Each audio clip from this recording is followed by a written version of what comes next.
mountains. And going to St. Paul's down in Leonardtown, which is not mountains.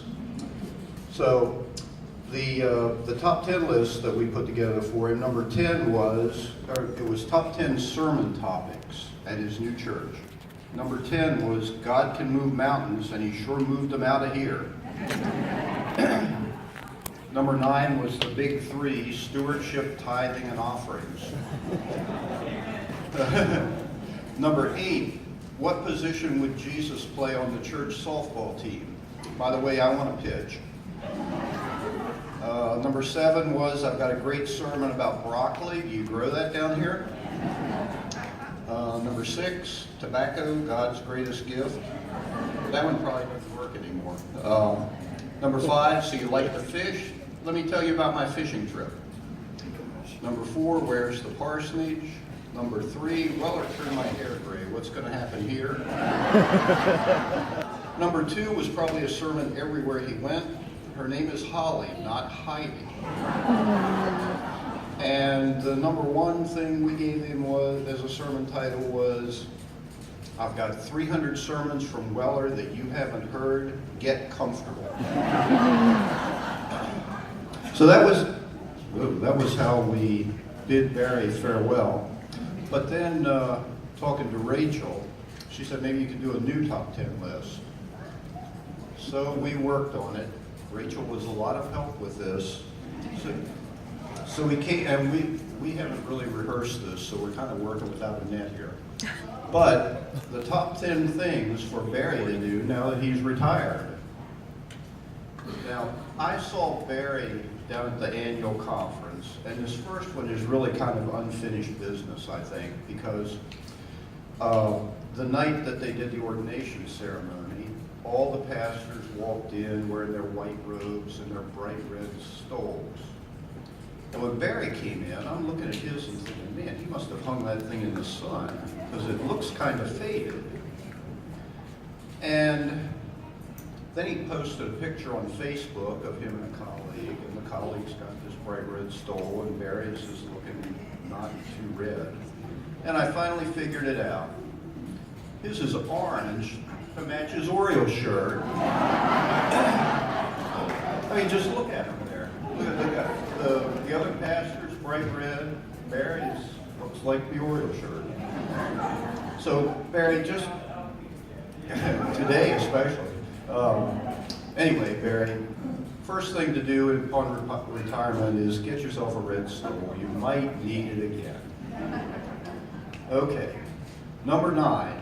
Now, you've worked at six churches, and they all have hard-working pastors who need vacations. So I think a good thing for you to do in retirement is be the guest preacher at all of your other churches. But particularly like Weller and Emory wouldn't recognize you anymore based on the pictures that are up there. So I wanted to help you out.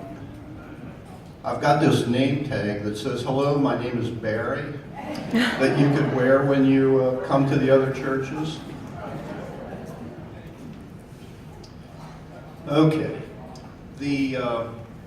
When Barry arrived at Weller, the first meeting he attended, he came in wearing this wild striped t-shirt, pair of board shorts, some kind of Vans or other sneakers.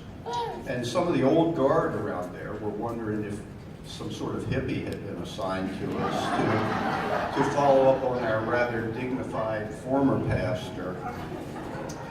And despite that, Barry became well-liked and well-respected.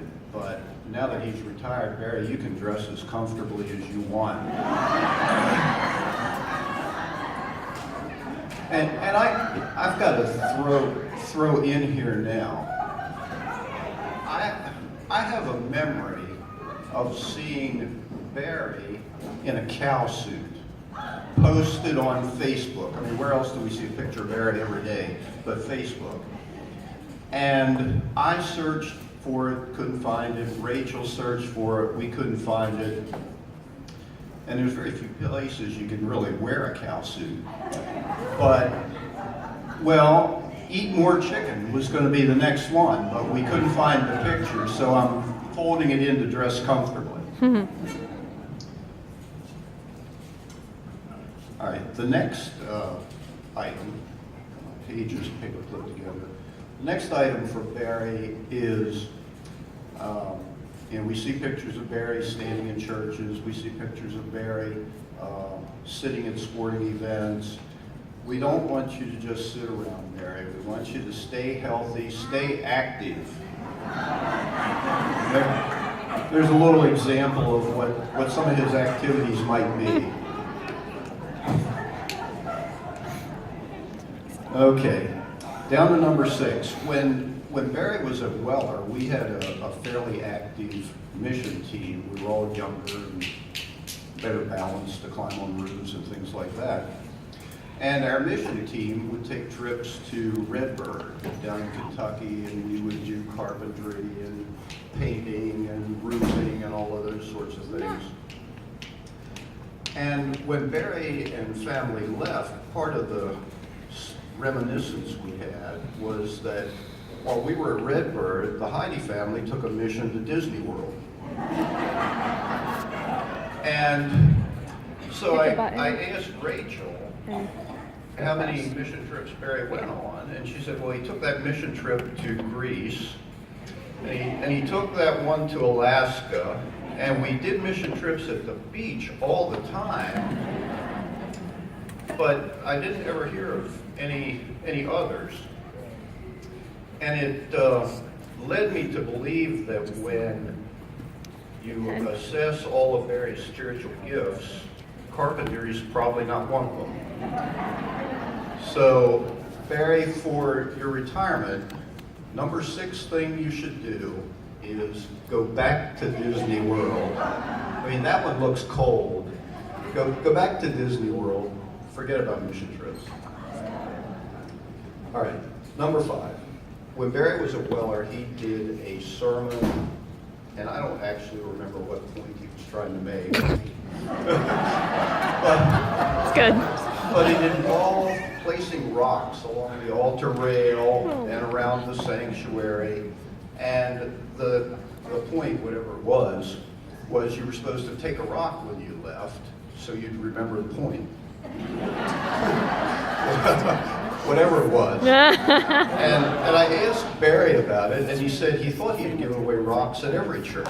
So maybe you all remember this. And I can't talk about the other places in Maryland where he's been, but in Thurmont, we don't have a very thick layer of topsoil. You don't have to dig very long before you hit shale or limestone or sandstone or some other kind of rock. You find them in your garden, hit them with your lawnmower, all that stuff. So when Barry's giving out these rocks, my wife took one to be nice, but I didn't take one. and he had a lot left. And I know as I was leaving that Sunday, he said something to me like, hey, nice support on the rock taking. But I suspect he probably kept them somewhere because they were special rocks. So Barry, your number 5 thing is reduce clutter, return the rocks to the soil from whence they came. Okay, number 4. Barry's got 3 great-grandchildren. They're aged 2, 3, and 5, and we all know Rachel and Justin need some time off from constant parenting. And probably Holly does too, because we hear she gets to be babysitter more often. So, Barry, take time and babysit the grandkids, and when you get a little worn out, let them babysit you. Okay, number 3.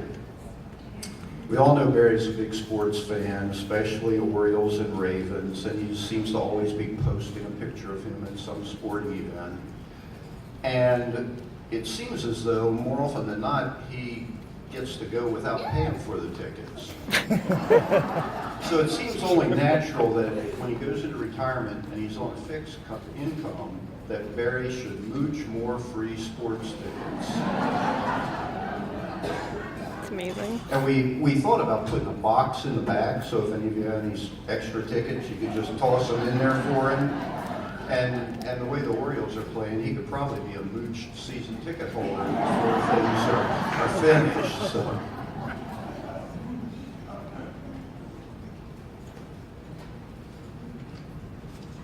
Okay, number 2, we're almost at the end.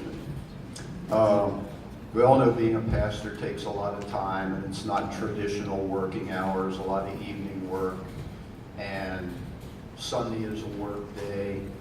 So the pastor's wife is required to put up with a lot of evenings alone, odd schedules. So Barry, now that you're retired, every night can be date night. Go on dates with Holly.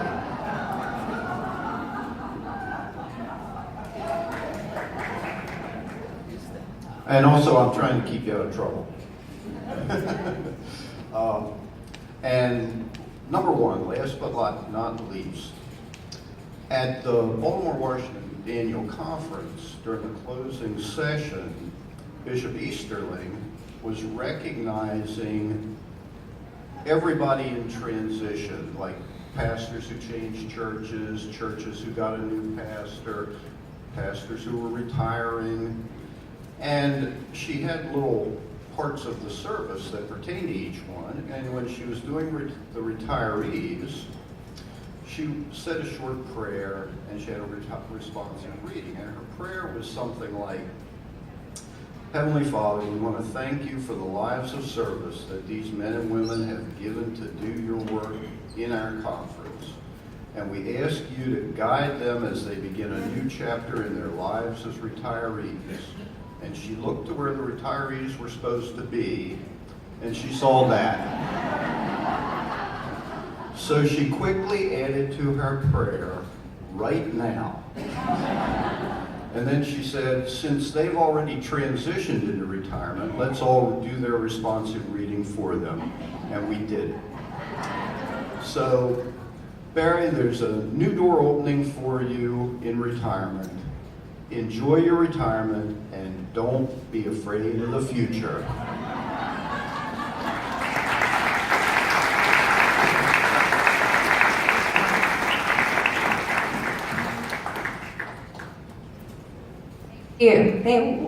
Thank you very much.